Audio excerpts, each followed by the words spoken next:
Now, Rob, squirrel hunting is what we all cut our teeth on. It's the easiest species to go after. It's where you learn the most. It's where you, I think, can make mistakes and it's not that big of a deal. Yeah. Forgiving, very forgiving. You're just losing out on a squirrel, not the big monster buck or anything. But I take squirrel hunting as practice for deer hunting because you need patience.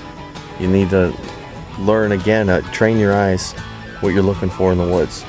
You know, looking for movement, looking for an ear twitch, looking for a tail flicker, looking for the little chatter coming through the woods. Sign-wise, we found nice red oak acorns underneath this tree. We haven't seen too many others. Not like I have in past years. So that's telling me again, maybe grain fields is the way to go this year and hang around the food plots a little bit more. Our food plots might become a little more essential because I don't think the mast is up like it has been the last couple of years. Yeah, there's a decent amount on the floor here, but I think you're right. The fields may be where it's at for this season, at least early on. And later, I mean, when things dry up in here, as far as the food source, they're going to be coming out to those fields. But then again, it does open up a lot of the seeds and acorns and stuff that have been underwater for the last couple of years. Yeah. So yeah, that might come into play. But yeah, you got to kind of train your eyes when we're squirrel hunting like this. You know, we would normally be a little more quiet than we are right now.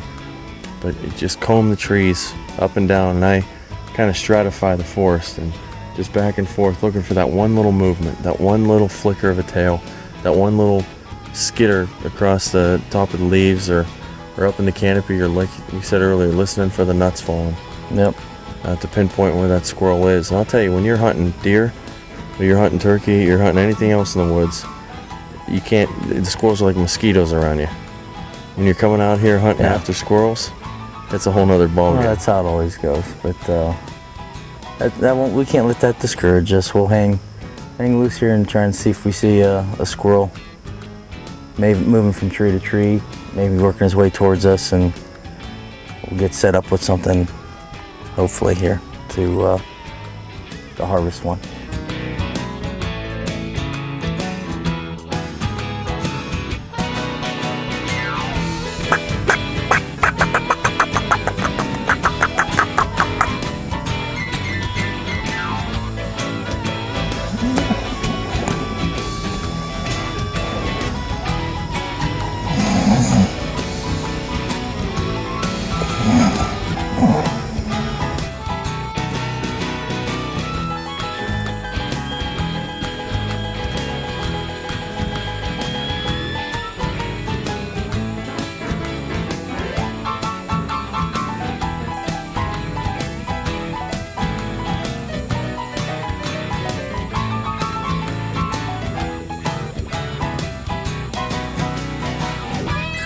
Okay, Rob is going to head off into the hardwoods. He's going to try around some of the nut trees on the other side of the wood lot that we have here. I've got a couple of our Outdoor Icon Pro staffers, Jordan and Jacob Pate. They've been squirrel hunters since way back in the day. And you guys, these guys squirrel hunt more than anybody I know, so that's why we invited them along today. We're going to try a little bit of ambush techniques. With the three of us, it's still really thick in the woods. It's hard to see them going through the treetops. There's so much food out there right now. Between the corn, the nut trees, the berries, everything out there is just ripe for a squirrel right now. So it's hard to find them congregated around one food source. So we're going to do a slow stalk through the woods. When we do locate one up in a tree, or we find the nut trees, we're going to triangulate the tree. Make the squirrel know that we're on all sides, get him to move around the trunk a little bit. We'll show some techniques of stalking. You know, some guys will do the old hat trick, and some guys will do calling, which we'll try a little bit of that. But the biggest thing will be just to take our time and comb the woods very thoroughly, because these squirrels could be right there in front of us, and we'll never see them. They'll let us walk right by. But where the food is, where the nut trees are right now, especially the walnuts, the hickory nuts, and the acorns, is what we're going to key on. But I think they like the edge of this corn a lot too. Some of the corn has been harvested in the neighborhood here, so a lot of the squirrels are congregating around that. But what do you think, guys? What are some of your thoughts? Well, I think if we work these big trees, work them thoroughly around, like what you said, around where the food's at, you just got to work them real hard, because those things are really, really tough to see right now this time of year. Yeah, they're tight in the trees. Jacob has got the 22, as well as Jordan. I've got the shotgun. If we get one that's up in the top canopy of the tree, safety wise, you don't want to be firing 22 shells just up into the air. This is more or less, we get one on the ground, we get one on a stump, we get one on the tree trunk, then you guys will take the shot. Long range, we got the Marine sniper here, Jacob. If we got one long range, Jake will take them out. And we get one up there, you can play cowboy, and I'll finish them off when they're up in the canopy of the tree. So, yeehaw. Sounds like we got a plan going. Let's do this. Make it happen. All right.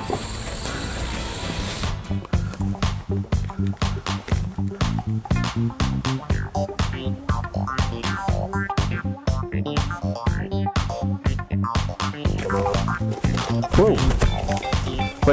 Wait. Shoot, Jake.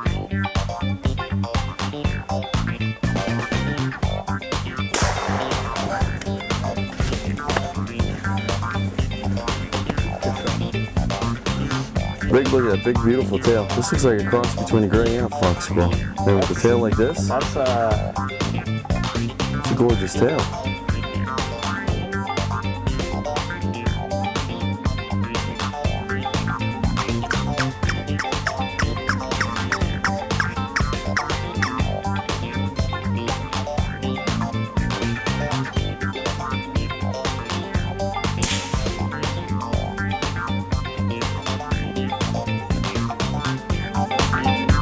This Outdoor Icon Show factoid is brought to you by First Metropolitan Mortgage.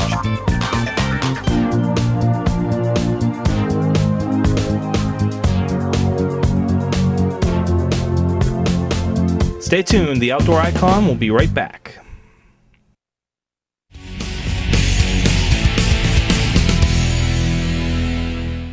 Well, Jordan, looks like we're getting out squirreled today. We've heard 4 or 5 of them, and anytime we get close, it's just so thick. My neck's getting cramped from looking up. I'd hate to be a rabbit. The neck has got to be always aching. But I guess we heard a shot. We heard Jake shoot. We'll see how he did. We haven't come across Rob. He's probably, knowing him, leaning against the tree, snoozing, catching a little 40-wink power nap. What squirrel is taking stuff out of his pocket? His squirrels, yeah, robbing them, and he'd wake up and his watch will be gone. Pesky squirrels. Yeah, But we'll hook up with him, and we're gonna do a little bit of fishing later, and a little more scouting through the afternoon. But we're standing in the soybean field here, right on the edge. Seems like a lot of the squirrels are hanging closer to the edge today, where we hear them at least. You can see the tops of all these soybeans are all gone. And we can see the little trails leading in and out where the deer come in here, and the first thing they're going to eat is the tops as the soybean plant starts to grow. You'll notice when you see soybean, it's in a little legume. You can crack open, and the nut, the seed actually is inside of this little pod. That's actually the soybean inside. Now the deer don't really start hitting on these too hard until you get a hard frost. You'll notice the green of the soybean plants will turn to a brown or a yellow. That's when the sugar is all inside of the plant and the cellulose turns to starch. That's when the deer and geese and every animal really starts to enjoy the soybean. Wow. So just Mother Nature's way of changing things. One day she'll throw a frost down and boom, the whole chemical makeup of the plant will change, and all of a sudden it becomes a great food source instead of just the tops. But boy, today we see the trails coming through here, and There's litter with tracks. I'm looking. Tracks all over, and the tops of just about all of these soybeans are just gone, where they've just been picking at them all summer long, coming through and eating them like potato chips.